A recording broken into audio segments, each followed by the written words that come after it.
Hi everyone, welcome to Animal Matters, our new video series devoted to a discussion of all matters animal rights, animal welfare, the animal movement, animals themselves. I'm Greenwald. I'm Grant Lingel. And we want to begin, Grant, by talking about what it is that essentially we're doing with this, this new series and what we want to talk about and what we hope to accomplish. And so I thought in order to do that, it would be a good idea to start by talking about ourselves and our own kind of journey. Why are we interested in this topic and what do we hope to achieve? So for me, it's something I've been passionate about since I was a child. At 13, I accidentally saw a documentary that traumatized me. So I was in my parents' room by myself watching TV and I came across a documentary about meat and about the entire process going into the meat industry. And I was 13 and really not ready to see that, as most people aren't ever ready. And I just remember to this day laying in my parents' bed alone, just crying and just watching this and thinking about the deer that I would see in front of my house and thinking about my cats and thinking about this connection that I always felt with animals and seeing what was happening and making the instant connection that the meat that I was eating was one of these beings.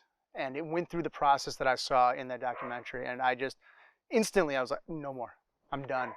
And, you know, it was something that I did. My parents thought it was like a cute little phase that was going to pass. It's never passed. It's only gotten stronger. There was an image of a cat being skinned and thrown into a pot of boiling water. And I had 3 cats growing up, and I was just leveled. Instantly, I was like, well, how is that different than ripping the feathers off of a chicken and throwing a chicken into a pot of boiling water? Right. There is no difference other than we've been raised with a certain type of animals as domestic pets. You can ask people that, why do you love your dog or cat and get angry at people who abuse them and want to see them in prison, while at the same time viewing it as perfectly okay and acceptable to do the same things to pigs or chickens or cow? What is the moral difference? And the only answer you get is, well, that's just how it is. That's tradition and culture. And that was the same argument 200 years ago, where if you said to somebody, why is this white person a free man and this black person property? They would say, because that's how life is. That's the way the world works. There was no effort to make a moral distinction or any kind of... A big change doesn't happen quickly, and it doesn't happen with just a few people. It happens when people come together to realize that this is wrong. Yeah. This is horrifying. You know, empathy is really a powerful human emotion and a powerful human drive. If you want to sustain a system of injustice, blocking empathy is a really important way to do it. Mm-hmm. So obviously, had people in the time of slavery empathized with black people instead of accepting what they were inculcated with, which was looking at them as property, it would have been almost impossible to sustain the cruelties that that system afforded. One of the things that has caused so much change, for example, in attitudes toward LGBT people, and I mean, I've obviously seen it myself in my lifetime, the change has been so radical, and the reason that happened is because empathy was developed for people who previously lacked it, because we were taught to be invisible, and you can't generate empathy for yourself if you're in hiding and you're invisible. For me, the big formative experience, I didn't see a documentary when I was 13, or if I did, I don't remember it, and it didn't affect me. The thing that really, I always loved dogs. I was always around dogs. I actually, you know, we're in this, we should say, animal shelter that my husband and I have built here in Brazil, that primarily is for dogs. There will be for other animals as well. It's run by homeless people. So I always had a dream when I was little that one day I would have a kind of farm like this where there'd be just all kinds of animals. And we're coming close here to fulfilling that.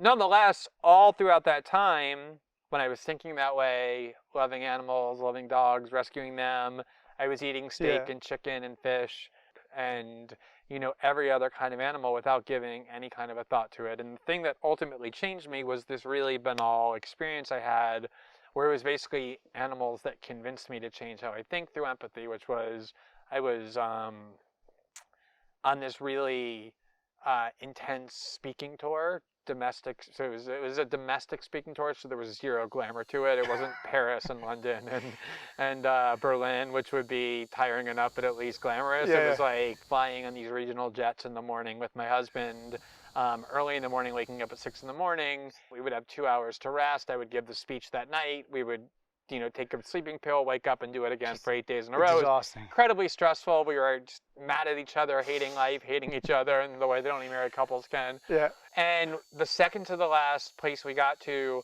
was Amherst, Massachusetts. All right. And the professor who had invited me to speak there and had arranged the event said that her neighbor had a farm and they had farm animals, and said, would you guys want to just kind of hang out at the farm? And we said, yes. It was like someone offering a huge bucket of water in the middle of a desert. And we went to this farm, and right at the border of the farm, there was this family of cows, maybe about 15 or 20 of them. And we interacted with them, we petted them, just noticed the gentility of them, the personality differences of them, the complexity of their social interaction. You had the big male cows and the mother cows protecting the babies, and the babies and the adolescents more curious. And instantly our mood changed. And it was so powerful. We didn't do that ourselves. They did that to us.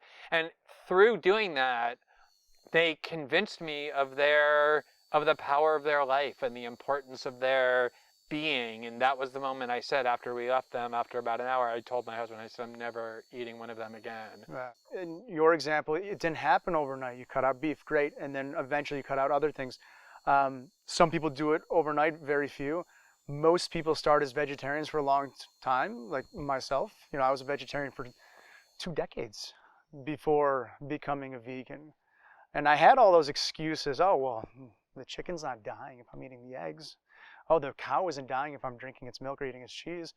I had these justifications because I didn't want to. Why isn't that true? I was ignoring the suffering.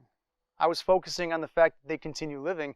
They're suffering way more because it's perpetual. Their life is a cycle of cruelty that doesn't end quickly, like, a chicken that's slaughtered for its meat.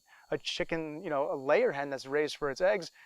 It's over and over and over, just like cows that are forced to produce milk over and over. So many people just think cows are these milk machines, but of course they're not. They produce milk like a human does when they're pregnant. So I think it's funny. When I wrote that article, the first one that I wrote about animal rights as a journalist, which was the abuse at the Smithfield factory farms, and specifically the abuse to which pigs are subjected, highly intelligent, socially complex animals, and I had no idea that my audience would even be interested in it. It was one of the most read articles I had ever written. To this day, I hear from people saying that article changed my diet. And yet at the time that I was writing that article, I was still eating fish. I'd given up all meat, but I was, and dairy as well. So I was having sushi at night.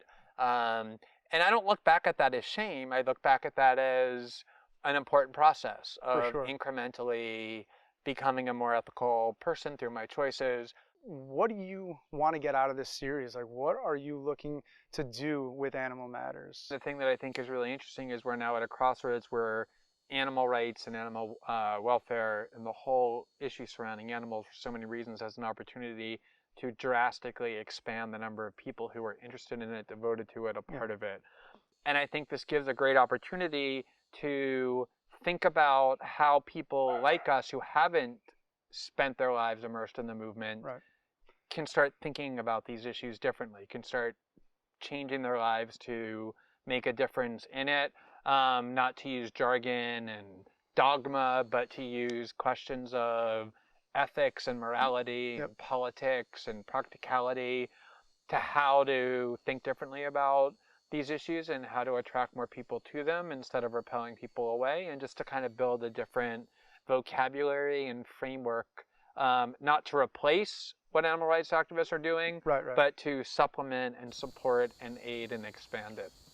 So that concludes the first installment of Animal Matters. And one thing that we really want to encourage is that this is an open discussion. This is something that we want you to be involved with as well. So if there's topics or things that you want to talk about or hear us discuss, please let us know. There's many great issues that can be debated and discussed here. So we'll be back with more episodes of Animal Matters. Thank you so much for watching.